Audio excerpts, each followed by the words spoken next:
금년 주제, 우리가 늘 믿음과 은혜 속에서 살고 있지만 항상 잊어버리기 쉬운데 다시 일어나 다시 우리 믿음을 추스려서 생명을 살리고 평화를 노래합시다, 이러한 제목으로 우리가 출발을 하는데요. 그러한 역사가 우리 모든 교우님들에게 차고 넘치기를 축복합니다. 우리는 하나님의 은혜가 무엇인지를 잘 알고 있는데, 잘 알고 있지만 순간순간 잊어버릴 때가 있고 또 깜빡할 때가 너무나도 많이 있습니다. 우리 교우님들 중에 하나님의 은혜와 복이 지금 이 순간 나에게도 있다라고 생각하시는 분 한번 손들어 보시겠어요? 하나님의 은혜가 지금 나에게 있다, 나에게 있다. 예, 많이 드셨네요. 내려주시기 바랍니다. 예전 같으면 한참 후에 손 드시고 또 끝까지 들기를 조금 부끄러워하는 분들도 계신데, 우리가 하나님의 은혜가 지금 나에게 있다, 이거를 믿는 분들은 그냥 저절로 손이 올라갑니다. 왜? 하나님이 함께 하신다는 마음, 머리, 우리 몸까지 이미 다 적응이 돼 있는 거거든요. 그러한 은혜와 복을 알고 있는 분들은 아무리 복잡하고 혼돈스러운 일이 있어도 그냥 금방 이겨냅니다. 이것 또한 지나가리라. 하나님의 은혜가 이 안에도 분명히 있느니라. 하나님은 결국 우리를 승리하게 하시는 줄로 믿습니다. 이러한 고백이 나오는데 주저하고 망설이고 있나 없나, 어떤 경우에는 하나님은 왜 나에게 이렇게 하실까 고민되고 또한 정말 실족하는 그러한 분들에게는 하나님이 함께 하시는 것을 느끼지 못할 때 가장 많이 느끼는 거죠. 그래서 우리가 하나님에 대한 믿음, 하나님의 은혜가 지금 오늘 나에게 있다고 믿는 것이 정말로 중요합니다. 그러한 믿음으로 금년 출발하시고 또한 1년 내내 진행하시고, 또한 맨 마지막에는 구한 모든 기도의 제목, 구하지도 못했던 모든 기도의 제목까지도 하나님의 은혜 안에서 성취되어지기를 주님의 이름으로 축복합니다. 은혜가 분명하게 있는데 인간이기 때문에, 유한적이기 때문에 모를 때가 참 많이 있어요. 그거를 우리가 오늘 체크를 하고 넘어가도록 하겠습니다. 알고는 있는데 순간 잃어버릴 경우가 많아요. 넌센스 또 오늘 또 한번 해보는, 오늘은 조금 어려워서 퀴즈라기보다는 제가 답을 이야기하도록 하겠습니다. 아주 완벽하게 멋진 나무가 있었답니다. 그래서 사람들이 이 나무를 볼 때마다 매일같이 칭찬하는 거예요. 너무나도 멋있는 나무다 보니까. 근데 문제는 이렇게 칭찬받고 있는 나무가 사람들이 다 이렇게 칭찬하고 칭송하고 있는데 이 나무만 잘 모르는 겁니다. 이 나무만 잘 몰라요. 자, 이 나무가 우리 인간으로 비유를 하면 은혜를 분명하게 알고는 있지만 순간순간 잊어버리고 있는 인간의 모습을 그대로 대변해 주고 있기도 합니다. 자, 질문 나갑니다. 완벽하게 멋진 나무가 매일 듣는 말이 있는데 매일 듣지만 모르고 있는 상황을 우리 머릿속에 생각하시면서 매일 듣는 말 7글자로 한번 말해 주시기 바랍니다. 매일 듣는 말이 있는데 몰라요. 6글자로 하셔도 되고 7글자도 상관없습니다. 이미 교환을 보셔서 그러기도 한데 교환은 조금 혼란스럽게 만들어 놨어요. 자, 이것은 너무 어려워서 제가 말씀을 드리겠습니다. 이 나무가요, 사람들로부터 매일 듣는 말이 있는데 뭐라고 듣냐면은 참 나무랄 데 없군 이런 말을 매일 듣는답니다. 자, 어떤 의미인지 두 가지 의미로 다가오시나요? 별로예요? 그렇지만 별로긴 하지만 이 말씀에는 두 가지 의미가 분명하게 들어 있습니다. 뭐가 들어 있느냐? 나무랄 데가 없이 멋지고 훌륭한데 이 나무는 혼자만 생각하는 거예요. 나무 같지 않다라고 생각을 하고 있는 겁니다. 이 나무랄 데 없군, 이 말을 우리가 해석을 두 가지로 해볼 수가 있는데, 하나님은 우리들에게 늘 복을 주시고 계시고 있고 함께하고 계시는데 정작 우리만 그걸 모르고 있는 거예요. 모르고 있습니다. 이상해요. 머리로는 아는데 가슴으로는 잊어버리고 있고, 가슴까지도 이미 충만해 있는데 몸으로는 그게 나타나지를 않는 겁니다.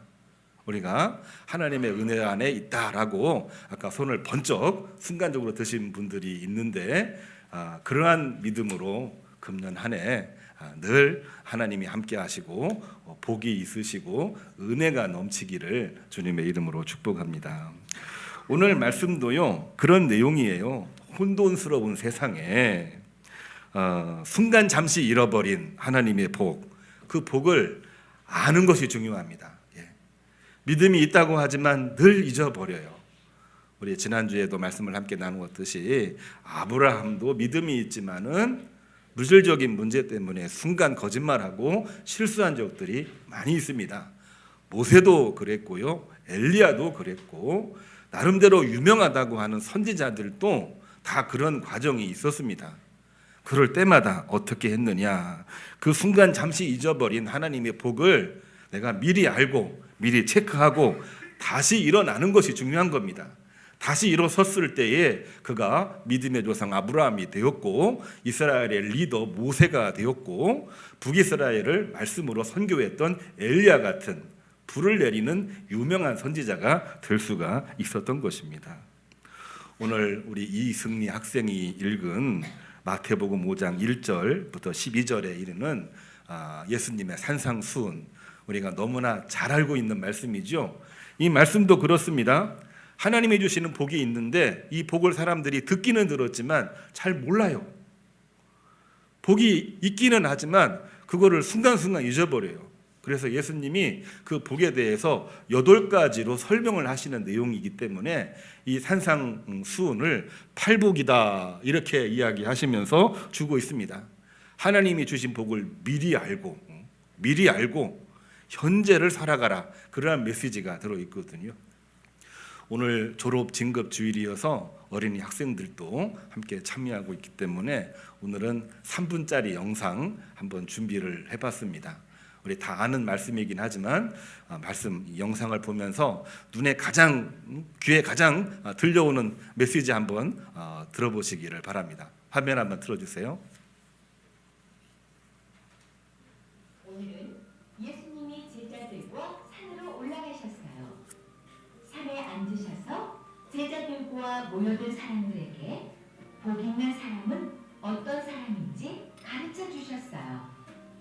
예수님이 말씀하셨어요. 가난한 사람은 복이 있단다. 하나님 나라가 그들의 것이 될 것이다. 슬퍼하는 사람은 복이 있단다.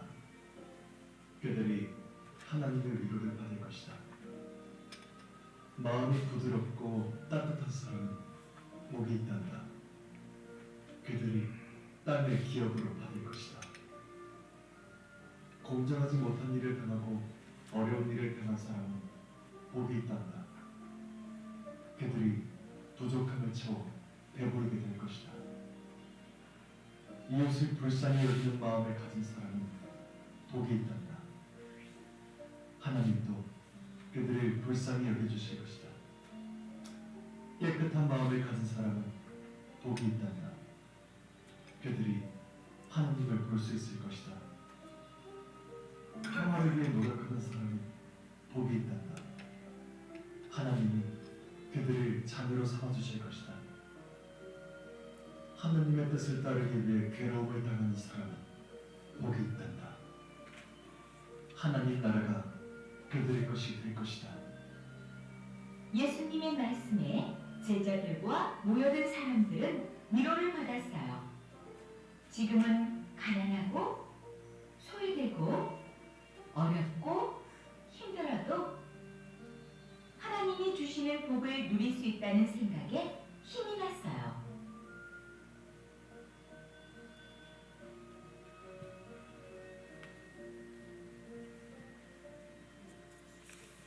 네, 여기까지 보겠습니다. 영상은 더 긴데 또 그걸 끝까지 보면은 또 시간이 지나니까 어린이들 학생들에게 주어지는 메시지이고 성경에 나와 있는 말씀 그대로를 영상으로 만든 내용입니다. 이 내용을 한 번만 더 이야기를 하면은 오늘날 우리들의 상황이 녹록지 않는 때, 혼돈스럽고 복잡할 때 과연 하나님의 복이 나에게 있는가 고민하고 좌절하고 실족해 있는 사람들에게 예수님이 아니 하나님의 복이 너희들에게 있는데 왜 그거를 모르고 있는 거니? 그거를 아는 게 중요하다. 그거를 알고 출발하는 게 중요하고 그거를 알고 사는 것이 중요하다. 그런 말씀을 하시면서 그 8가지 상황 속에 하나님의 복이 다 있다. 이러한 메시지를 증언하면서 믿음으로 살라, 믿음으로 살라. 이러한 메시지를 전해주고 있는 내용입니다.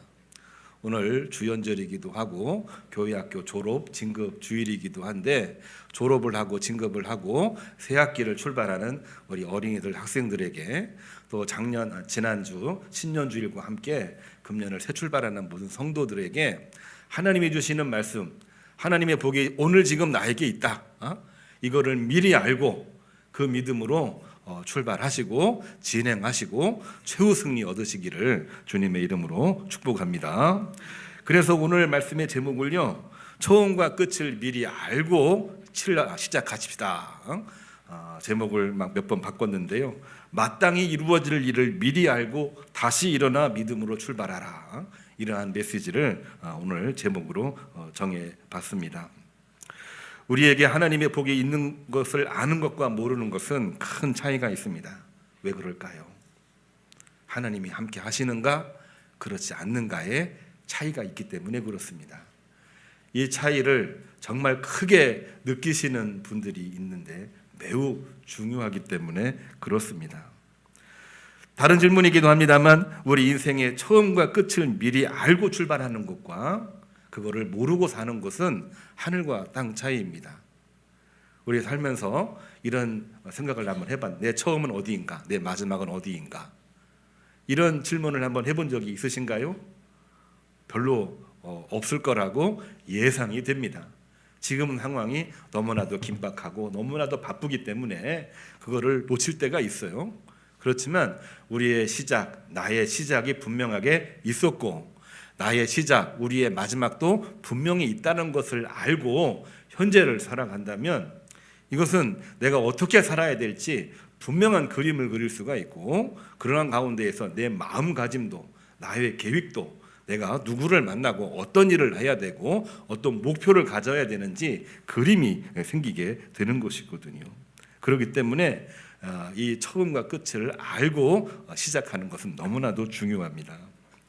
이것을 분명하게 알고 있었고 주님으로부터 직접 말씀을 드린 사도 요한은 계시록 22장 13절에 이렇게 말하고 있습니다. 우리가 많이 들었던 말씀이죠. 하나님은 알파와 오메가요, 처음과 마지막이요, 시작과 마침이라. 우리 많이 들었던 말씀이잖아요. 하나님이 나의 시작이고 하나님이 나의 마지막입니다. 하나님이 나의 알파요, 하나님이 나의 오메가입니다. 하나님이 나의 모든 것입니다. 에브리띵입니다. 이 말씀을 사도 요한은 이야기를 하면서 맨 마지막은 그렇습니다. 내 맨 마지막은 마라나타, 아멘, 주 예수여 저희 속에 오시옵소서. 이러한 선포를 하면서 모든 크리스찬들에게 하나님의 처음과 끝을 알고 모든 삶을 사십시오. 이렇게 말을 하고 있는 것입니다.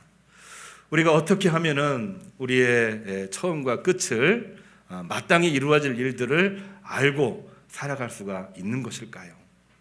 오늘 졸업 진급하는 우리 모든 성도들에게 주신 하나님의 말씀을 3가지로 말씀을 함께 나눠서 이야기를 하려고 합니다. 첫 번째로는 마땅히 이루어질 하나님의 복을 알고 사는 삶은 선택하고 출발을 하는 것입니다. 오늘 마태복음 5장을 읽었는데요. 함께 읽은 말씀이 뭐냐면은 신명기 11장 26절에 나와 있는 말씀입니다. 하나님께서 이 여호수아를 통하여 모세를 통하여 분명하게 선택하라고 하는 말씀을 주셨어요. 너희들 앞에 축복과 저주가 있다. 이 둘 중에 한 가지를 선택을 하라. 이러한 메시지를 주고 있습니다. 너희들 복 받고 살 거니 아니면 저주 받고 살 거니 이 메시지가 이 모세가 모압 평지에서 했던 말씀이에요. 하나님의 말씀입니다. 왜 이런 질문을 할까요? 당연한 거 아닙니까? 우리는 당연히 축복받기를 원하잖아요. 우리는 당연히 저주받기를 원하지 않잖아요. 그런데 이 질문을 하는 거예요. 누가 하느냐? 모세가 하는 게 아닙니다. 하나님이 물어보시는 거예요. 누구에게요? 오늘 나에게 물어보고 있는 거예요. 왜 물어보시죠?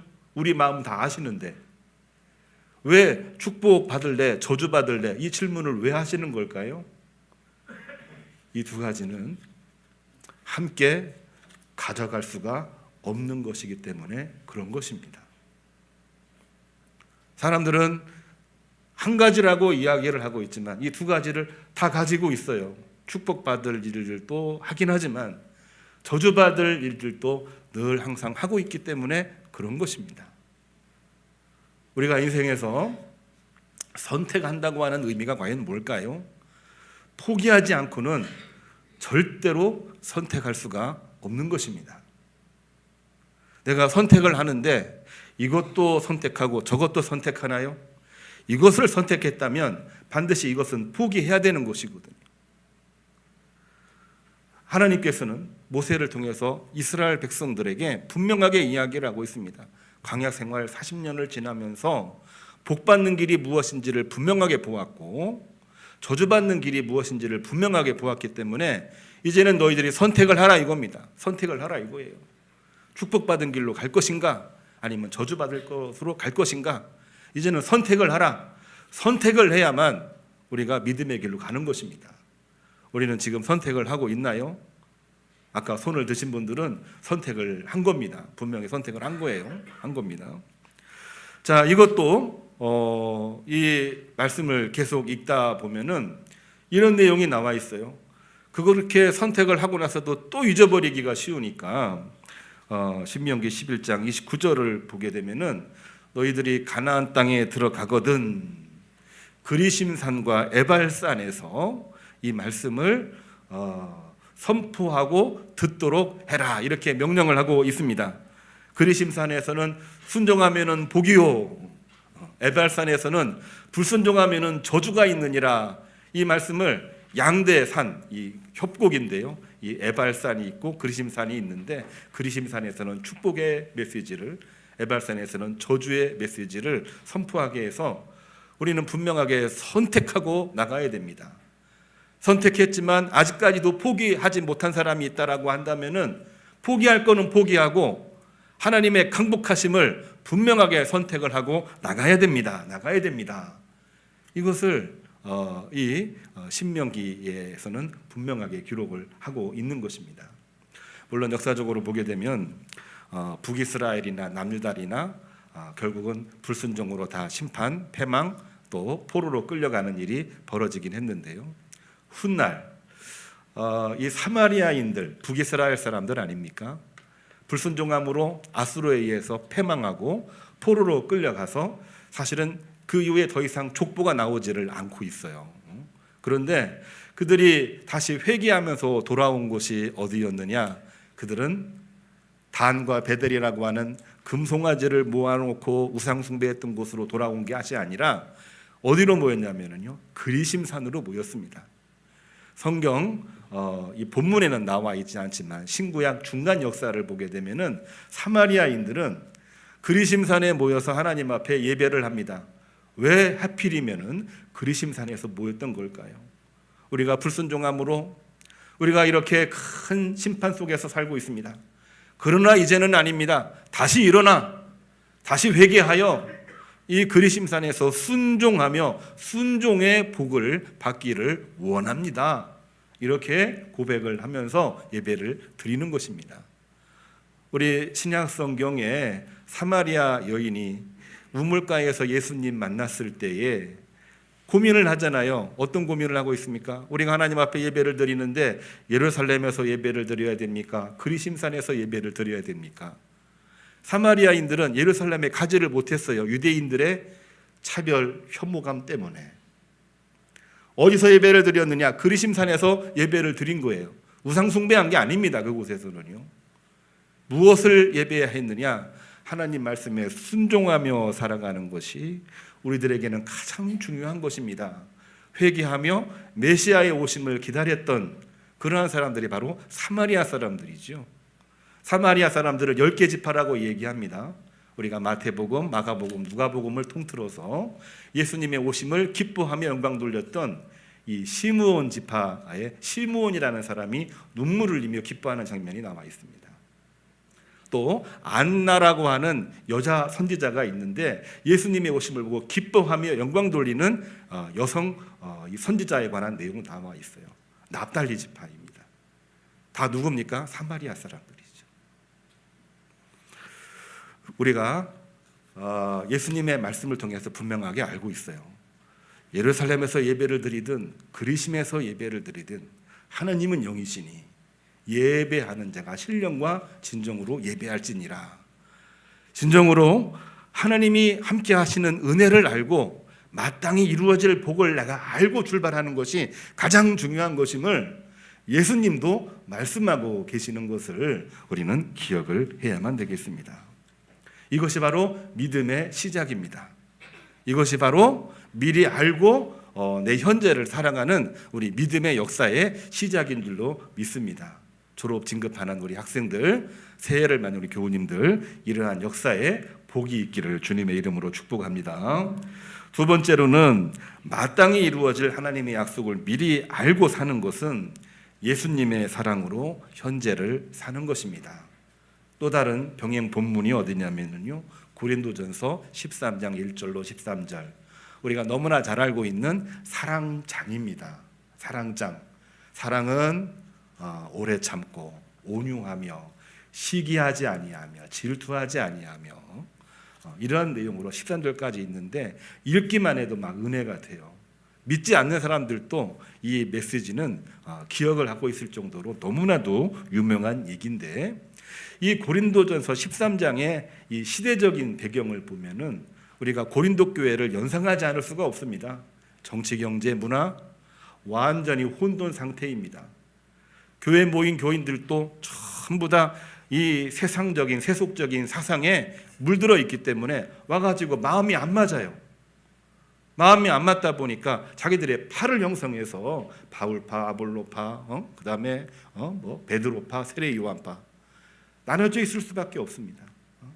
그러는 가운데 아무리 복음을 이야기를 해도 복음으로 하나가 되지를 못해요. 그러다 보니 하나님께서는 사도 바울을 통하여 메시지를 주셨는데, 우리에게 다 잘하고 멋있는 모습이 있는데 뭐가 중요하냐? 우리가 서로 사랑하는 마음으로 나가는 것이, 사랑하는 마음을 함께 나누는 것이 우리가 하나님이 처음과 끝을 알고 사는 사람의 길이다라고 하는 것을 가르쳐 주고 있는 것입니다. 그렇습니다. 오직 모든 것들은 혼돈 속에서 갈등도 있을 수 있고 어떤 때는 싸움도 있을 수 있어요. 그 과정은 조정의 과정입니다. 그 과정이 거치고 나서 정리가 언젠가는 되겠죠. 그런데 실제로 역사가 이루어지고 열매가 맺혀지고 변화가 일어나는 것은 어디냐? 사랑으로 실천하고 사랑으로 헌신하고 사랑으로 함께 마음을 모을 때, 그때의 역사가 이루어지는 것입니다. 그때는 어떤 마음으로 생기는 것이냐? 오늘 말씀의 제목입니다. 마땅히 이루어질 일을 알을 때에 우리는 사랑할 수가 있습니다. 그리고 처음과 끝이 무엇인지를 알고 있는 사람은 지금 생각이 조금씩은 달라도 서로 사랑하며 협력하여 하나님의 의를 이룰 수가 있게 되는 것입니다. 그렇기 때문에 모든 역사는 사랑으로 시작이 됩니다. 러시아의 대문호 톨스토이도 짧은 글을 썼잖아요. 사람은 무엇으로 사는가? 이 복잡한 세상에 당시가 어떤 상황입니까? 전쟁으로 수많은 사람들이 피폐해졌고 농민들이 실족해 있을 때 소망이 없는 사람들에게 사람은 무엇으로 사는가? 살 소망이 없는데 이 짤막한 글을 씁니다. 뭐라고 얘기하느냐? 사람은 사회적인 힘으로 사는 것이 아니라 하느님의 사랑으로 살아가는 것이다 라고 이렇게 메시지를 증언하면서 계몽을 했던 인물이 바로 톨스토이가 되는 것이죠. 그렇습니다. 주님을 사랑하는 마음을 우리 마음속에 품지 아니하고는 금년에 우리가 해야 될 일 장담할 수가 없습니다. 되든지 되지 않든지 우리가 다 알 수가 없으나 하나님의 사랑, 마땅히 이루어질 일들을 알고 살아가는 것은 주님 사랑으로 오늘 현재를 살아갈 때에 그것이 복으로 가는 길인 줄로 믿으시기를 주님의 이름으로 축복합니다. 마지막 세 번째입니다. 마땅히 이루어질 하나님의 통치를 미리 알고 사는 방법은 하나님을 찬양하고 하나님을 선포하며 나가는 것입니다. 우리가 이 말씀은 많이 들었던 말씀이고요. 인용구는 시편의 말씀이에요. 찬양하라, 감사하라, 이 말씀이 많이 나와 있는 시편의 말씀. 그렇죠. 우리가 신앙생활을 하다가도 몸이 지칠 때가 있습니다. 아무리 믿음 좋은 사람도 오래 하다 보면은 지칠 때가 있어요. 실족할 때가 있고 실망할 때도 있습니다. 그럴 때마다 끝까지 믿음을 가지고 나가는 사람들은 누구냐? 하나님을 찬양하고 하나님을 찬양하는 가운데에 서로를 독려하고 그러는 가운데에 손을 잡고 나가는 사람들에게 하나님께서는 끝까지 갈 수 있도록 만들어 주시는 것입니다. 저는 이 세 가지의 말씀을 이렇게 설교로 정리를 해보려고 합니다. 사도 바울이 이 문제를 정리를 했습니다. 사도 바울이 뭐라고 얘기했느냐? 첫 번째는 믿음의 역사요. 두 번째로는 사랑의 수고요. 세 번째로는 소망의 인내라고 이야기를 했습니다. 마땅히 이루어질 일, 그 일을 알고 살아가는 방법은 처음과 끝이 무엇인지를 알고 살아가는 삶은 다름이 아닙니다. 믿음의 역사입니다. 사랑의 수고입니다. 그리고 소망의 인내로 살아가는 것입니다. 어떤 한 아이가 할머니에게 질문을 했다고 합니다. 할머니는 왜 항상 행복해 보이세요? 우리 권사님들 중에도 그러한 모습을 항상 저도 보고 있는데 할머니가 환하게 웃으면서 답변을 했습니다. 나는 매일 아침 눈을 뜰 때마다 하나님이 오늘 또 나를 사랑하신다는 것을 느끼기 때문이란다. 아까 우리가 손을 들었던 것처럼 하나님이 오늘 지금 나에게 함께 계심을 내가 알고 있고 느끼고 있기 때문이란다. 그거를 알고 시작을 할 때에 나는 지금 마땅히 이루어질 일, 내 처음과 맨 마지막을 알고 사는 삶이라고 우리가 말할 수가 있는 것이죠. 그렇습니다. 오늘날 너무나도 발전했지만 너무나도 많은 멍해를 가지고 있는 때가 오늘날 이러한 때입니다. 이렇게 많이 발전했는데 멍해가 많아지는 이유는 과연 뭘까요? 많이 좋아졌는데 많이 나빠지는 이유는 과연 뭘까요? 우리 안에 하나님이 존재하지 않기 때문에 생기는 문제입니다. 알파와 오메가요, 시작과 마침이라 이렇게 말씀하신 내용은 우리의 시작도 하나님이요 우리의 마지막도 하나님이라고 하는 것을 우리가 잊어버릴 때에 어디에 집착을 합니까? 현실에 집착을 하고 물질에 집착을 하고 내 권리에 집착을 하면서 다 될 것처럼 보이지만 결국은 아무것도 할 수가 없는 상황이 벌어지게 되는 거예요. 이거는 풍족하나 막혀 있는 겁니다. 이거는 많은 것을 누리고 있으나 아무것도 할 수 없는 불가지론에 빠진 것입니다. 이러한 때 이 모든 것들을 뚫고 나갈 수 있는 길은 뭐냐? 새로운 마음을 갖는 겁니다. 어떤 마음이냐? 오늘 말씀의 제목입니다. 오늘 나에게 마땅히 이루어질 일을 알고 그 믿음으로 현재를 살아가는 겁니다. 내 처음을 알고 내 마지막을 알고 그거를 알고 있기 때문에 나는 지금 세상과는 달리 나에게 주신 하나님의 믿음으로 하나님과 동행하며 사는 삶을 살아가려고 하는 겁니다. 예배드리고 기도하고 찬양하고 나에게 주어진 소명 사명 잘 감당하며 나가는 겁니다. 내가 이제 졸업을 합니다. 내가 이제 진급을 합니다. 한 살 더 먹었습니다. 그러한 은혜를 알고 금년에 나에게 주실 하나님의 원대하신 계획을 마음속에 품고 나가는 것입니다. 그러한 때에 하나님이 주시는 복은 하늘의 복, 땅의 복으로 충만하게 되는 줄로 믿으시기를 주님의 이름으로 축복합니다. 오늘 파송 찬양 주님 다시 오실 때까지 함께 부르겠습니다.